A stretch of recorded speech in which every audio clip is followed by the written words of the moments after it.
Olá pessoal, eu sou Erisvaldo Correia e sejam bem-vindos a mais uma videoaula aqui do nosso curso de Python. Bom, na aula de hoje nós vamos começar a falar um pouquinho sobre a estrutura de repetição for. Vai ser dividido em várias aulas porque nós vamos utilizar a estrutura do for para vários tipos de ações que a gente pode fazer quando estamos programando aqui em Python, né?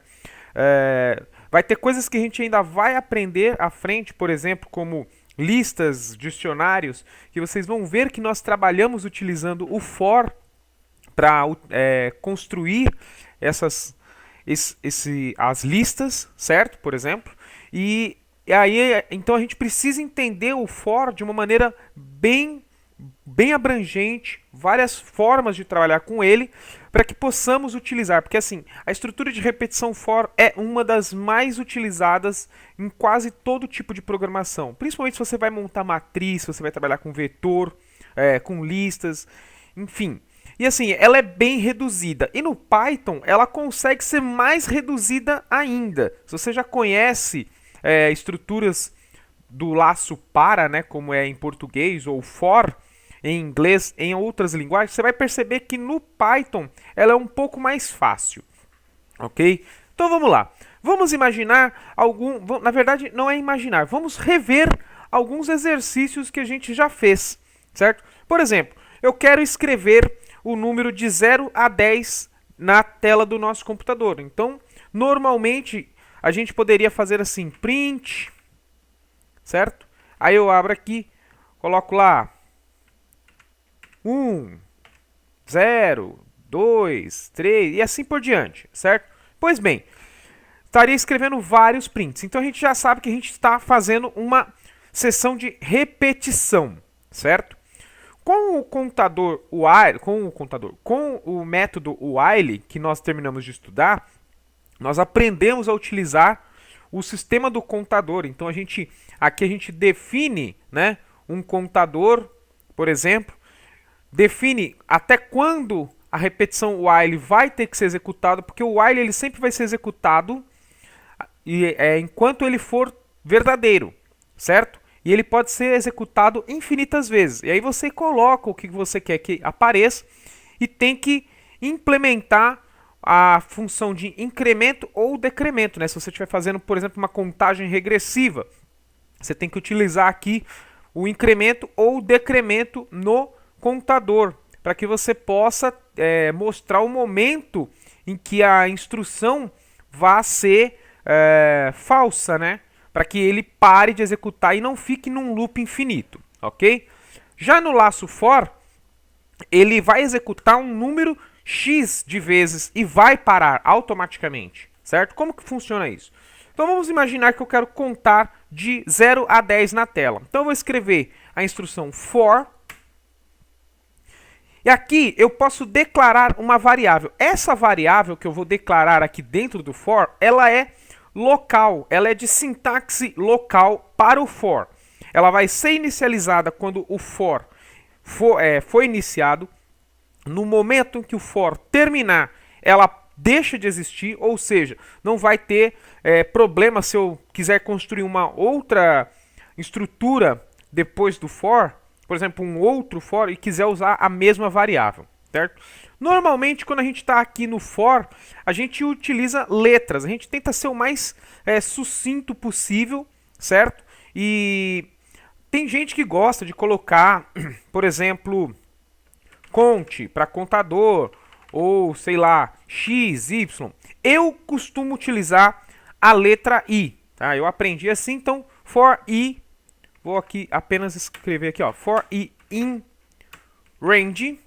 Por que range? Range é um método que você coloca dentro do for para mostrar aonde ele vai começar e aonde ele vai terminar, certo? Na verdade, então, o range seria o espaço, como que eu posso dizer? É o intervalo, seria esse o termo mais correto. Então, o range é o intervalo dos números que tem que ser trabalhado. Então, aí o for ele vai saber exatamente quantos ciclos ele vai ser executado, certo? Porque assim como o método while, que vai executar, entrou no método while, ele vai executar o comando, chegou no final, ele volta para o método while para poder verificar se ainda tem que executar mais alguma vez. O for com o range ele vai fazer o seguinte, ele vai executar tudo que tem que executar. Quando chegar no final, ele volta para o comando for e verifica se no range ainda existe um número, certo? Vamos lá, eu vou colocar aqui, ó, de 0. Eu quero contar de 0 a 10. Então, eu vou colocar aqui 0 a 10. Daqui a pouco eu explico o que é esses números, como que eles funcionam, certo? Vou colocar os 2 pontos, certo? E dou um Enter. Aí aqui eu vou mandar escrever. E aí eu vou mandar escrever o quê? Eu vou mandar escrever a minha variável. Lembra da variável que eu coloquei aqui, ó? For i, ou seja, para i no intervalo de 0 a 10, escreva i, porque toda vez que começar o ciclo for, ele vai pegar e o i vai valer um número aqui do nosso intervalo. Então, já começamos a entender que ele vai começar em 0 e tem que terminar em 10, certo? Bom, vamos lá, vou colocar aqui, ó, print i. E aí, se eu der um enter aqui e sair do for, mandar executar aqui, ó, perceba que eu só coloquei 2 linhas de código. Olha lá. 0, 1, 2, 3, 4, 5, 6, 7, 8, 9. Opa, mas peraí, cadê o 10? Então, vamos entender agora como que esse intervalo range funciona. É o seguinte, o primeiro valor que a gente coloca aqui no range, ele é o valor inicial. É um valor que estará presente na variável. Esse segundo valor a gente chama de valor de estouro. Ou seja, sabe quando você coloca aqui, ó, vou colocar aqui a estrutura while só para vocês verificarem uma coisa, certo? Eu vou colocar i como aquela variável, certo? Igual a 0, por exemplo, certo? Porque a gente vai começar em 0. E aí eu coloco aqui, ó, while i for menor que 11, ou, por exemplo, menor ou igual a 10, certo? Então ele vai fazer o quê? Ele vai escrever a variável i, certo? Então toda vez que ele passar por i, olha aqui, ó, vou colocar aqui o comando completo. Print i, e na linha de baixo a gente coloca lá, i vai receber i mais 1, certo? Então o que está acontecendo aqui no while? Eu declarei uma variável i, iniciando ela com 0, e estou dizendo que enquanto ela for menor ou igual a 10, é para eu escrever a variável. E depois que eu escrever a variável na tela, ela vai receber mais 1, vai somar mais 1 ao valor que ela tem. Então, ela começou com 0. 0 é menor ou igual a 10? É, então escreve 0. 0 mais 1 é 1, então beleza. Só que é um bloco de repetição, então ele vai voltar aqui. While, quanto que é o valor de i agora? Agora não é mais 0, agora i vale 1. Então 1 é menor ou igual a 10? É, e assim por diante. Chegou em 10, somou 10, ok? Então o que vai acontecer?